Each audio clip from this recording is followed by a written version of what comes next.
আসসালামু আলাইকুম রহমতুল্লাহি ওবরকাতুহু।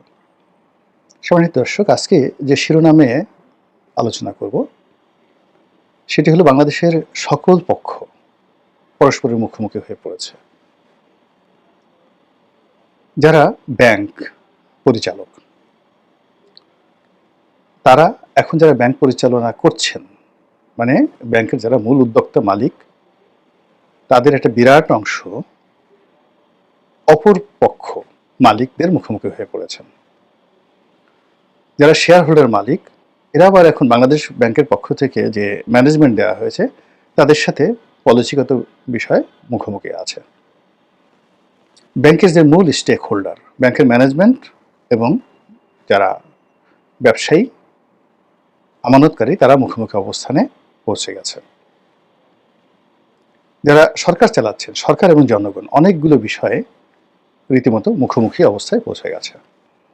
সরকার এবং রাজনৈতিক দলগুলো একেবারে মুখোমুখি অবস্থায় পৌঁছে গেছে। সরকারের কতগুলো বিভাগ, বিশেষ করে উপদেষ্টা মণ্ডলী, তারা এবং তাদের যারা সহযোগী, তাদের সঙ্গে রাষ্ট্রের কতগুলো প্রতিষ্ঠান, যেমন সেনাবাহিনী, পুলিশ বাহিনী, রীতিমতো মুখোমুখি অবস্থানে সচিবালয় সহ পৌঁছে গিয়েছে, কোনো সন্দেহ নেই। এর বাইরে রাষ্ট্রীয় প্রতিষ্ঠানগুলোর মধ্যে বিভিন্ন পক্ষ, যেমন দুর্নীতি দমন কমিশন, সচিবালয়, জুডিশিয়ারি, মিলিটারি, পুলিশ, বিজিবি, এখানে বিভিন্ন মতাদর্শ, দল, আদর্শ এবং যারা সুবিধাভোগী, তাদের মধ্যে বেশ কয়েকটি গ্রুপ মুখোমুখি দাঁড়িয়ে গেছে, কোনো সন্দেহ নেই। তো এরকম মুখোমুখি অবস্থার পাশাপাশি পুরো রাজনীতির অঙ্গনে সব রাজনৈতিক দলগুলো বন্ধুহীন হয়ে পড়েছে। বাংলাদেশে এখন জাতীয় পার্টির কোনো বন্ধু নেই, বিএনপির কোনো বন্ধু নেই, জামাতের কোনো বন্ধু নেই, হেফাজতের কোনো বন্ধু নেই, আর চরমোনার কোনো বন্ধু নেই। এগুলো তো মূল দল। এর বাইরে তো কমিউনিস্ট পার্টি যারা আছেন, বামধারার রাজনীতি করেন, তারা তো আসলে ক্ষমতায় যাওয়া বা এগুলো নিয়ে কখনো মাথা ব্যথা তাদের নেই। তারা তাদের মতো করে একটা আদর্শিক রাজনীতি তারা করে যাচ্ছেন, ওটা একটা ভিন্ন প্রসঙ্গ। এরপর আপনি আসেন পেশাজীবী সংগঠনগুলো। সেই পেশাজীবী সংগঠনের মধ্যে নানা রকম দ্বন্দ্ব, সংঘাত, দখল বাজি থেকে শুরু করে অসন্তোষ চরমে। এরপর চাঁদাবাজদের দুটো গ্রুপ, একটা হলো প্রকাশ্য চাঁদাবাজ আর একটা হলো আন্ডারওয়ার্ল্ডের চাঁদাবাজ। এই আন্ডারওয়ার্ল্ড এবং পেশাদার চাঁদাবাজ, এই দুই গ্রুপের মধ্যে দ্বন্দ্ব এবং সংঘাত একেবারে মুখোমুখি অবস্থায় অনিবার্য হয়ে পড়েছে। তো এই সকল দ্বন্দ্ব এবং এই সংঘাত মে মাসের এই 20 তারিখে বসে আমি যখন এই ভিডিওটি করছি, এটি এমন একটা ক্রান্তিকালে, একটা যাকে বলা হয় পয়েন্ট অফ নো রিটার্নে এসে গেছে। আজকের দিনে, মঙ্গলবার দিন দুপুর 2টোর সময়, আপনি যদি এই ঢাকা শহরের বাসিন্দা হন, তাহলে আপনি এমন কিছু শুনছেন এবং এমন কিছু আশঙ্কা করছেন যেটি আপনি কখনো ইতিপূর্বে শুনেননি। এবং একটা জিনিস আছে, কিছু না কিছু বটে, কিছু না কিছু রটে। দ্বিতীয়ত হলো যে এই পৃথিবীতে যা কিছু ঘটে তার আগাম কিছু পূর্বাভাস এই পৃথিবীতে চলে আসে। আপনি ধরুন কোনো নবী আসবেন, রাসূল আসবেন, তার আগাম বার্তা চলে আসে যে হি ইজ কামিং। আমরা এখন যেমন বলছি ইমাম মাহদী আসবেন, হযরত ঈসা আলাইহিস সালাম আসবেন, এরকম আমরা বলছি। ইয়াজুজ আসবে, মাজুজ আসবে, তারপরে দাজ্জাল আসবে। আমরা এই শত শত হাজার হাজার বছর ধরে সেই আল্লাহ রাসূলের জামানার পর থেকে এই কথাগুলো বলছি। আবার হযরত ঈসা আলাইহিস সালামের জামানা থেকেই বলা হচ্ছিল যে একজন রাসূল আসবেন। কোথায় আসবেন, কোন বংশে আসবেন এবং তার নাম কি হবে, এই কথাগুলো পর্যন্ত সেই যদি ধরুন 570 খ্রিস্টাব্দে, তাহলে 500 বছর ধরে এটি প্রচার হয়ে আসছে। আবার হযরত ঈসা আলাইহিস সালাম আসবেন, মুহাম্মদ রাসূলুল্লাহ সাল্লাল্লাহু আলাইহি ওয়াসাল্লাম আসবেন।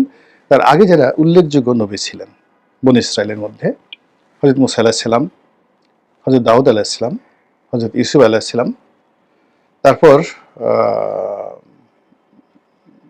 হযরত ইউসুফ আলাইহিস সালাম, হযরত ইব্রাহিম আলাইহিস সালাম। এখন হযরত ইব্রাহিম আলাইহিস সালামকে যদি বলা হয় যে তিনি আসলে সকল, মানে যেটা প্যান আরব জাতিগোষ্ঠীর ফাদার, তো তিনি বলে গেছেন যে তার বংশে, এই ইসমাইলের বংশে শেষ নবী আসবেন। তো এইভাবে যেভাবে বলে গেছে, একইভাবে পৃথিবীতে কখন সুনামি হবে, কখন দুর্ঘটনা ঘটবে, কখন যুদ্ধ হবে ইত্যাদি সব কিছু আগে বলা হয়েছে। 2025 সনে ভারত এবং পাকিস্তান যে যুদ্ধ হবে এটা আজ থেকে 10 বছর আগে প্রেডিক্ট করে বিবিসি বলে দিয়েছে, এবং ঠিক সেই সময়টাতে যুদ্ধ হয়েছে। তো সেই দিক থেকে এই আজকের এই দিনটিতে আপনি যা কিছু দেখছেন, যা কিছু শুনছেন, এই জিনিসগুলো আগামী দিনে যা কিছু ঘটবে তার একটা পূর্বাভাস। যেভাবে আমরা অতীতে শেখ হাসিনার পতনের পূর্বে অনেক পূর্বাভাস আমরা পেয়েছিলাম, সেটা 2014 থেকেই আমাদের 10 বছর অপেক্ষা করতে হয়েছে, কিন্তু যারা আমরা বিশ্বাস করেছি যে শেখ হাসিনার পতনটা অনিবার্য, তারা কিন্তু বিচ্যুত হয়নি। আর যারা এটা ভুলে গিয়েছিলেন যে প্রকৃতির একটা প্রতিশোধ আছে, প্রতিটি কর্মের একটা প্রতিক্রিয়া আছে, প্রতিটি কর্মের একটা ফল আছে, তাদের পরিণতি আজ কোথায়, তারা কোথায় আছেন, কি অবস্থায় আছেন, তাদের পরিবার পরিজন কি অবস্থায় আছে। তো সেই দিক থেকে আজকের যে প্রসঙ্গ নিয়ে আলোচনা করব সেটা হলো যে এখানে অনেকগুলো পক্ষ পরস্পরের মুখোমুখি হয়ে গেছে। তো এখানে সবগুলো পক্ষের ক্রিয়া প্রতিক্রিয়া না বলে আমি শুধুমাত্র বলবো যে রাজনৈতিক দলগুলো যে পরস্পরের মুখোমুখি হয়ে গেছে এটার প্রতিক্রিয়া কি হবে, আর প্রধান রাজনৈতিক দল বিএনপি আর ডক্টর মোহাম্মদ ইউনূস একেবারে মুখোমুখি দাঁড়িয়ে গেছে এবং পয়েন্ট অফ নো রিটার্নে। এখানে প্রথম যে জিনিসটি সেটি হলো রাজনৈতিক দলগুলোর মধ্যে যে একটা চিরায়ত ঐক্য ছিল, মুখ দেখা দেখেছিল, এটি এই সময়টিতে বলতে গেলে বন্ধ হয়ে যাওয়ার মতো অবস্থা তৈরি হয়েছে। সর্বশেষ জামাতের আমির এবং বেগম খালেদা জিয়ার সঙ্গে একটা সৌহার্দ্যপূর্ণ বৈঠক হয়েছে। বেগম খালেদা জিয়া আসার পর কর্নেল অলি সাহেব দেখা করেছেন, এটি ইতিবাচক ঘটনা। কিন্তু আজকের দিনে যে বাস্তবতা, সেই বাস্তবতায় ওই জিনিসগুলো আবার দ্বিতীয়বার ঘটবে এটি আমরা দেখতে পাচ্ছি না। এখানে রাজনৈতিক যে বিভেদ এবং বিসংবাদ এটা চরমে গিয়ে পৌঁছে গেছে, যা কিনা পুরো গণতান্ত্রিক প্রক্রিয়া, পুরো নির্বাচনী বিধি ব্যবস্থা এবং আমাদের যে সামাজিক উন্নয়ন এবং রাজনৈতিক উন্নয়ন, এই পুরো উন্নয়নটা মুখ থুবড়ে পড়ে গেছে এখানে। এবং এরকম যখন অবস্থা হয় তখন সেখানে তৃতীয় পক্ষ, চতুর্থ পক্ষ, কখনো দেশি পক্ষ, কখনো বিদেশি পক্ষ এখানে নাক গলানোর সুযোগ পায়। আমরা এখন অনেক কথা বলি, এখন আর সে আগের জমানা নেই, এখন সে ইস্ট ইন্ডিয়া কোম্পানির যুগ নেই, কিন্তু বাস্তবতা হলো যে এখন আরও আগের চাইতে খারাপ অবস্থায় এই জিনিসগুলো হচ্ছে। আগে যেমন ধরুন ইস্ট ইন্ডিয়া কোম্পানি বলেন ইংরেজরা, বা ফ্রান্সের যারা সাম্রাজ্যবাদী শক্তি ছিলেন, নেদারল্যান্ডের যারা ছিলেন ডাচ, ওলন্দাজ, কিংবা যারা পর্তুগিজ ছিলেন, তাদেরকে সরাসরি মাঠে নেমে জায়গা দখল করতে হতো, আসতে হতো, ইনভেস্ট করতে হতো। কিন্তু এখন পুরো সিস্টেমটা এমন অবস্থা হয়ে গেছে যে বিশ্বব্যাংক থেকে একটু কলকাঠি নেড়ে দিলে, সিআই অফিস থেকে কলকাঠি নেড়ে দিলে, অজিত দুভাল যদি একটু কলকাঠি নেড়ে দেন, পাকিস্তানের আইএসআই যদি একটা কলকাঠি নেড়ে দেন, ঢাকা শহর তছনছ হয়ে যায়, যেটি আজকে 200 বছর আগে, 100 বছর আগে কল্পনা করা যেত না। এইভাবে বিভিন্ন পক্ষ মুখোমুখি হয়ে গেছে। আইএসআই বাংলাদেশের বিষয়ে, চীন ভারত বাংলাদেশের বিষয়ে, আমেরিকা রাশিয়া বাংলাদেশের বিষয়ে, সব পক্ষ কিন্তু মুখোমুখি হয়ে গেছে। তো সেই মুখোমুখি অবস্থানের মধ্যে রাজনৈতিক দলগুলোর মধ্যে যে সম্পর্কের অবনতি, সেই অবনতিটি অচিরেই সংঘাত হিসাবে দেখা দেবে। এবং ইতিমধ্যে আপনারা দেখেছেন যে চাঁপাইনবাবগঞ্জ, পাবনা, রাজশাহী, তারপরে শেষে আরও বেশ কয়েকটি এলাকাতে বিএনপির সঙ্গে জামাতের রীতিমতো রক্তক্ষয়ী সংঘর্ষ হয়ে গেছে এবং এটি বাড়তে থাকবে। এবং জামাত ঢাকা শহরের বেশ কয়েকটি প্রতিষ্ঠানে এতটা শক্তিশালী বিশ্বাস করেন যে এখানে সংখ্যাধিক্য দিয়ে, ছাত্রদলের অনেক সংখ্যাধিক্য রয়েছে, কিন্তু যদি ক্যাডার ভিত্তিক মারামারি হয়, তাহলে অনেক শিক্ষা প্রতিষ্ঠান, আমি নাম বললাম না, সেখানে আসলে শিবিরই টিকে থাকবে। তাদের হাতে সেই শক্তি তারা অর্জন করেছে এবং সেই লজিস্টিক সাপোর্ট তাদের রয়েছে। তো এরকম একটা অবস্থা তৈরি হচ্ছে রাজনৈতিক দলগুলোর মধ্যে। আর তখন যেটি হচ্ছে যে যেহেতু বিএনপির সঙ্গে ডক্টর মোহাম্মদ ইউনূসের সম্পর্কটা এখন মুখোমুখি অবস্থানে এসেছে এবং আগামীতে এটি আরও খারাপ হবে, সঙ্গতির কারণে জামাত এবং অন্যান্য যারা শক্তি রয়েছে বিএনপি বিরোধী, তারা ডক্টর মোহাম্মদ ইউনূসের সঙ্গে যোগ দিবেন। এবং ডক্টর মোহাম্মদ ইউনূসের সাথে যোগ দেওয়ার ফলে যদি তাদের যে রসায়ন এবং সমীকরণটা তাদের পাল্লাটা একটু ভারী হয়, তাহলে দেখবেন যে আরো অনেক মানুষ যারা মধ্যপন্থা অবলম্বন করছে, এরা সবসময় সুবিধাবাদী, যে দল ভারী থাকে সেই দলে গিয়ে যোগ দেয়। এবং সেখানে গিয়ে দেখা গেল যে অনেক লোক বিএনপির সাথে এখন আছে, কথাবার্তা বলছে, তারা দৌড়ে চলে যাবে ডক্টর ইউনূসের পক্ষে। আবার যদি বিএনপি এখানে জয়ী হয়, যদি এখানে জয়ী হয়, তাহলে জামাত হয়তো আলাদা হয়ে যাবে, কিন্তু ওই যে ছোট ছোট দলগুলো আছে যারা বর্ণচোরা কিন্তু তারা কিন্তু কে ফ্যাক্টর, রাজনীতির জন্য অত্যন্ত কে ফ্যাক্টর, তো সেই ফ্যাক্টরগুলো বিএনপির সঙ্গে যুক্ত হয়ে যাবে।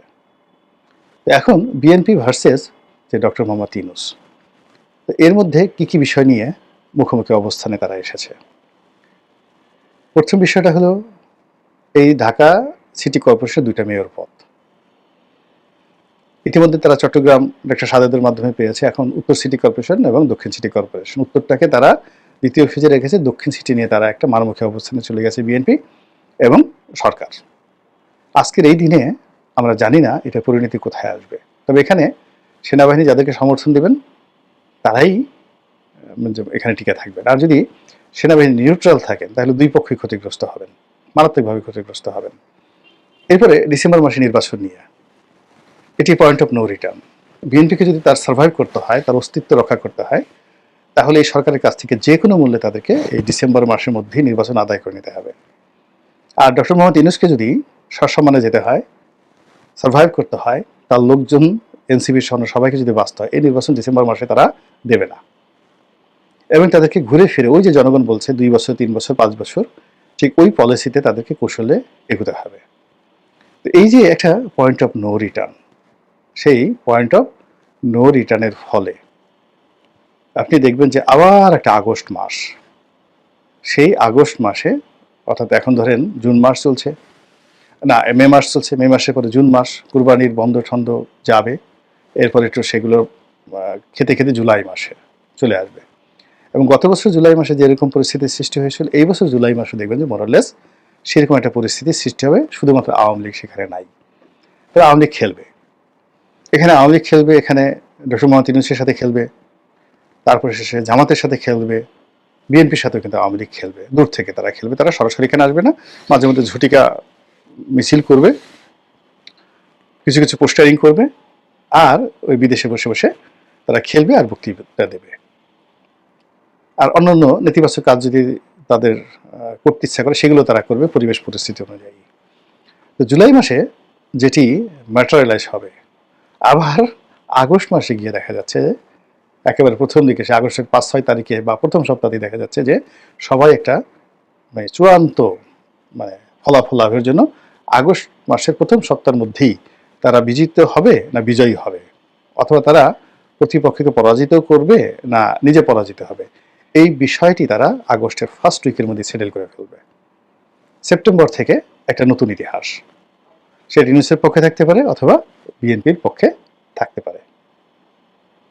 সময় আসলে দেখা যাবে, আল্লাহ ভালো জানেন। অবস্থার দৃষ্টে আমার মতো ক্ষুদ্র বুদ্ধির মানুষ যতটুকু বুঝতে পারলাম বা বুঝতে পেরেছি, এটার একটা ব্যাখ্যা আপনাদের সামনে পেশ করলাম।